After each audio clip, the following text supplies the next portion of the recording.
Hello, my name is Maria Vidal de Haynes. I'm a professor at the Loyola University Chicago School of Social Work. It is my honor and pleasure to welcome Caitlin Marie Ward to our lecture series. Ms. Ward is the Senior Advisor on Migration with the Office of Justice and Ecology of the Jesuit Conference. In this role, she develops and coordinates advocacy efforts to protect immigrant rights, promote comprehensive, humane immigration reform, and address human rights concerns, particularly in Latin America. Ms. Ward's bachelor's and master's degrees are from Georgetown University in English and Latin American studies, respectively. After completing her undergraduate studies, Ms. Ward worked at the Georgia Legal Services through the Jesuit Volunteer Corps. It was there that she first was introduced to migration issues, serving as a paralegal on cases involving agricultural workers in the United States on temporary work visas. While pursuing her master's degree, Ms. Ward also interned for the Office of Justice and Ecology, where she supported advocacy efforts on key issues related to human rights in Central America and U.S. immigration policy. Ms. Ward is pleased to be back with the Jesuit Conference and looks forward to continuing to work towards a more just world for all. Well, I'm very excited to have you and eager to begin with the questions. Can we start first with you providing us a little bit of context, describing what you see are some of the main characteristics and patterns of migration in the region? Sure. Thank you to BC and to Loyola for inviting me to speak to you all today. So there's been a lot in the media about migration in the last couple of years, certainly under the previous administration. That hasn't changed under the current administration. And a lot of it is focused on what's happening at the US southern border. And a lot of it is treated as if this is a completely new phenomenon. It's a totally unprecedented, and in fact, it's really not. Periodic cycles of immigration at the southern border is a regular feature of immigration to the United States, and there are regular spikes. Some are bigger than others, but really, for decades, starting in the 70s, the high numbers of apprehensions at the U.S. southern border were a regular element of immigration. They were driven primarily by single males, particularly from Mexico. And what we saw were spikes that usually occurred in the springtime and would decline during the hottest months in the summer. It really wasn't unusual to have up to 1 million migrants apprehended each year. And in fact, that's people who were apprehended. There were quite a number of others who were not apprehended and were able to access the United States. We started to see a shift, I would say, under the Bush administration. In post 9/11, border security was really stepped up. And so we were still seeing high numbers of people arriving at the border, but became much more difficult to access the United States. Fast forward a little bit to 2014, and we see another shift. And this is from single males, mostly from Mexico, to unaccompanied minors and children from Central America, who were coming in high numbers. We still weren't seeing overall numbers that were what we saw, a decade ago, but the fact that it was a new demographic was something new, and it posed a unique challenge. And it's one that we're still dealing with, because the immigration system in the United States is really built to be able to quickly expel economic migrants, mostly single males, and there are legal and humanitarian concerns that come into play with families and unaccompanied minors. And it's still an issue that we're dealing with today, even though this new phenomenon started in 2014. We saw a spike in that year, again in 2016, we saw it again in 2019, and we're seeing it again in 2021.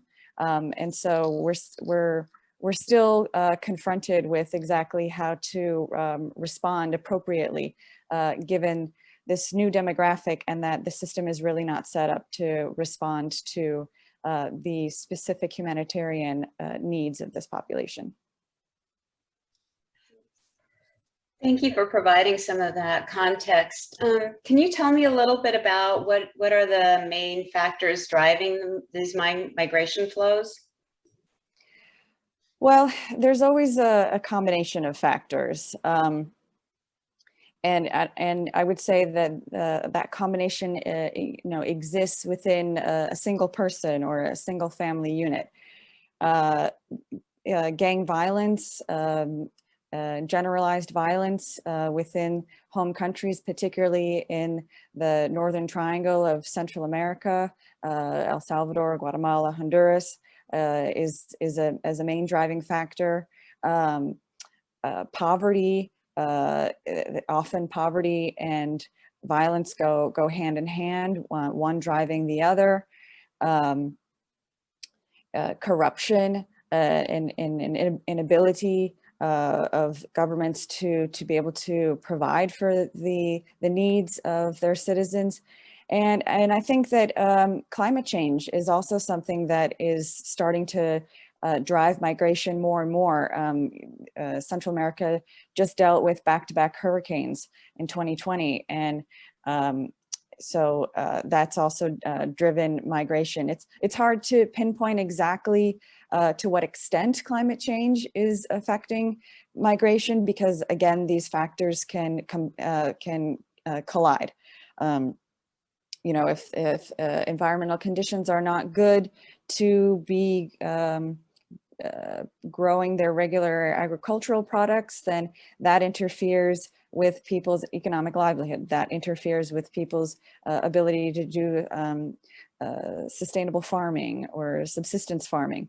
And so then you see this combination of they're sort of driven for economic factors, but also climate change. So I would say that those are the main driving factors, and they pose a really interesting challenge for the United States, because of course there are legitimate reasons for people to migrate, but they don't always fit nicely into the definition of a refugee for US law. And so this is another thing that lawmakers and immigration advocates are going to have to work towards in the future to be adequately responding and having laws and structures in place that are responding and recognizing these legitimate needs that migrants have to be fleeing from their home countries. Thank you. Can you tell us continue a little bit more on your discussion that you're beginning to introduce about relevant legal frameworks and some of the limitations of some of those that we have to address the contemporary situations of migrants in the region? Sure. So I think one important place to start is the difference between asylum seeker and refugee. They have much in common, but there are some important distinctions. So folks who are classified as refugees would have that refugee status upon arriving in the United States. They would probably have fled to another country other than their home country. They might be in a refugee camp there. They will have applied for refugee status through UNHCR, and then a limited number of those will be selected for resettlement into a third country. And so somebody who is coming, for example, from Syria or maybe from the Democratic Republic of Congo will already have refugee status. The people who are arriving at the southwest border of the United States today, they're coming without legal papers, so they'll be requesting asylum. So they hope to eventually have refugee status in the United States, but they don't currently have a legal status. However, the same basic rules apply to both populations. You need to prove that you are being persecuted either by the government or the government of your home country is unable to or unwilling to respond and protect you from that persecution as a result of one of very narrow categories. It has to be race, religion, nationality, political opinion, or membership in a social group. And so, you know, that creates a real challenge for asylum seekers that are coming to the United States today, that may be fleeing from more generalized violence or domestic violence or gang violence, that don't necessarily or easily fit into those categories. And basically that's the result of the fact that the law is based off of what the world looked like post World War II, combating or protecting people who were fleeing from Nazi Germany and people who were fleeing from communism. And so it really doesn't necessarily fit very well into some of the contexts that people are facing today. And there's just there's a need to update it, to reflect the fact that these individuals have legitimate need for international protection, but that they're dealing with a very outdated system.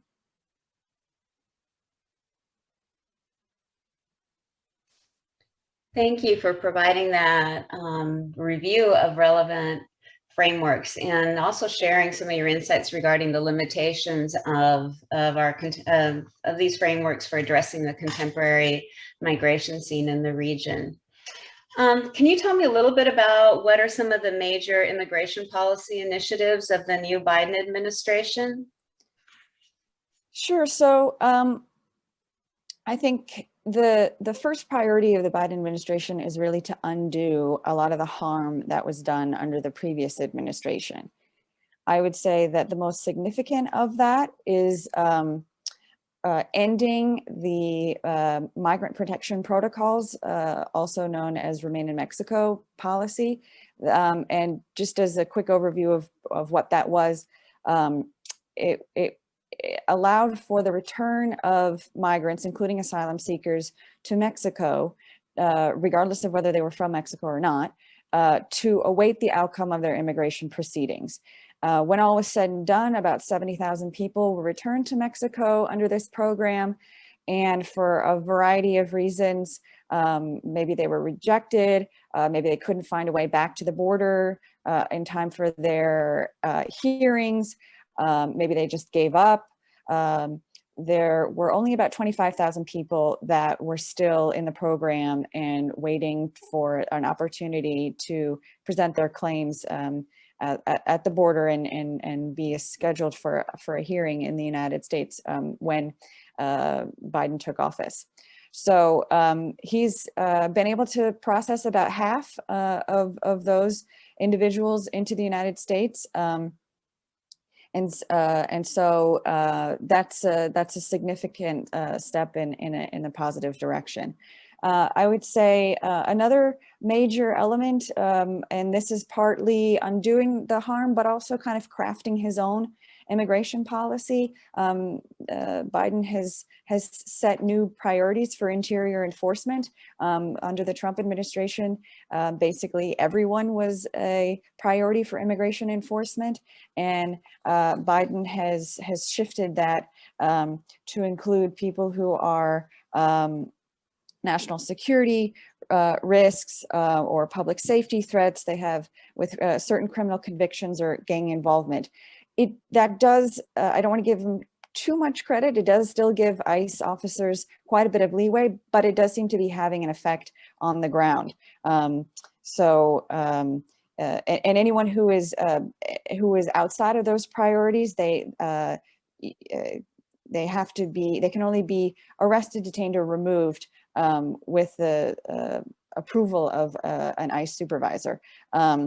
And so, you know, we had an average of 2,500 arrests during Biden's first full month in office. And that was down from an average of 6,800 monthly arrests in the last 3 months of the Trump administration. So that just gives you a sense of the fact that these different priorities are having an impact on the ground. He also introduced the U.S. Citizenship Act of 2021 in his first day of office, which is a hugely comprehensive piece of legislation that would, amongst many other things, provide a legal pathway to citizenship for the approximately 11 million undocumented individuals in the United States. But I would say that the one thing that continues to pose a challenge and a threat to Biden's ability to really move immigration in a more positive, humane direction, and to really start reimagining what the immigration system looks like is the continued arrival of a high number of immigrants at the U.S. southern border. And one result of that is, unfortunately, Biden has chosen to keep in place Title 42, which was a policy that was implemented at the beginning of the COVID-19 pandemic by the Trump administration, and it basically sealed off the border to everyone arriving at a land border, including anyone who was asking for asylum. So we're continuing to see that policy in effect, and the really devastating consequences and the harm that policy is having on immigrants that are arriving at the border today. Thank you. As you indicated, much of the focus has been on the migration at the US-Mexico border region, but the US has many immigrants in the interior with varied statuses. Can you talk a little bit about their situation? Sure. So there's about 10.5, 11 million undocumented individuals in the United States. And there have been different efforts over more than a decade, really. We haven't seen comprehensive immigration reform since the Reagan administration. And so they continue to exist in this kind of limbo state. There are a couple of initiatives that are on the table that are attempting to provide some pathway to citizenship for these individuals. There's the U.S. Citizenship Act of 2021 that I mentioned. It's been introduced, but isn't really going anywhere at the moment. We also have the American Dream and Promise Act, which would provide a pathway to citizenship for dreamers, those who were brought to the United States as children. And also TPS holders, temporary protected status. So that passed in the House. It's been introduced in the Senate. We also have the Farm Workforce Modernization Act that would provide some legalization for or documentation for undocumented farm workers. That has also passed in the House. There's also a bill for essential workers that was introduced in the House. But the challenge with all of these is that you need bipartisan support. You need at least, you need 60 votes in the Senate. So we'd be looking for 10 Republican votes, and it's in such a highly polarized environment, it's very unlikely that we would see that, despite the fact that populations like Dreamers and DACA recipients do have quite a bit of support across the political spectrum. So we're seeing now a different strategy. The Democrats are thinking about trying to go off on their own. And so this is where this discussions about a reconciliation package come in. So there's a two-track strategy that they've introduced around infrastructure. And we've just had some positive results, positive movement in one of those infrastructure bills, one that the idea is to pass it with bipartisan support, and the other would be to pass it just through reconciliation, the Democrats alone. That means that they don't need 60 votes, they can pass with a simple majority, which means that with Kamala Harris as the one who could break the tie, that they could pass this bill with a simple majority. And included in that reconciliation is a pathway to citizenship for certain immigration groups. We're thinking probably at least Dreamers and farm workers, but we've yet to see the text of that, and so we're still waiting to see. But there's a lot of things that could happen. It's no guarantee that we could see finally a pathway to citizenship for any group of undocumented, but that's the latest thinking. Beyond that, we also have TPS holders, temporary protected status. These are individuals that would have come to the United States. Maybe they were documented or maybe not, but they've been able to have some kind of legal status and a work permit as a result of instability in their home countries, a natural disaster or conflict or something like that. There are 12 countries that are included on this list of TPS protected countries.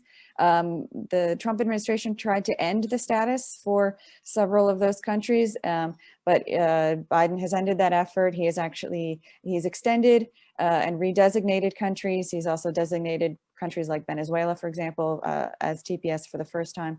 And so those individuals are now able to breathe a sigh of relief as they're able to have some kind of protected status for the foreseeable future for now.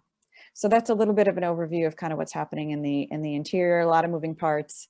And we're keeping our fingers crossed that we can finally get some kind of relief for at least some of the undocumented population in the US. Well, Caitlin Marie, I really want to thank you for sharing your analysis and synthesis of U.S. immigration policy and the contemporary migration dynamics in the region, and also the historical context that you provided in your analysis. I know I'm taking away a new understanding of this complex situation and also of some of the prospects for reform. Thank you very much for your contribution to the lecture series. And moreover, thank you for all of the important advocacy work that you're doing in this area. Thank you, my pleasure.